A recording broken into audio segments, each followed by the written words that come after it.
التيودولايت والليفل جهازين بنستخدمهم في مجال المساحة.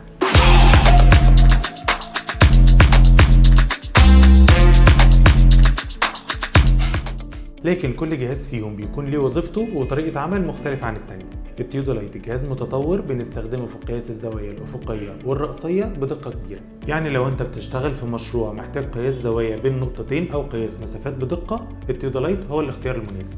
وبيستخدم في المشاريع الكبيرة اللي زي بناء الطرق والأبراج، بيحتاج معرفة قياس الزوايا بالدرجات بين نقطتين علشان تقدر تحدد المسافة بشكل دقيق. أما الليفل أو الميزان فهو جهاز أبسط من كده بكتير، لأنه بيستخدم في قياس الفروقات في الارتفاع بين نقطتين. معنى تاني، لو انت شغال في مسح الأرض أو تحديد المستويات على سطح الأرض فالليفل هو اللي هيساعدك في ده. الجهاز ده مش بيقيس الزوايا زي التيودولايت، بس بيقيس الارتفاعات بدقة عالية، وبكده هتتأكد ان الارض في مستوى واحد. ببساطة الفرق ما بينهم ان التيودولايت بيقيس المسافات والزوايا بدقة عالية، لكن الليفل بيقيس الفروقات في الارتفاعات بس. وكل جهاز ليه استخداماته الخاصة حسب كل مشروع انت شغال فيه.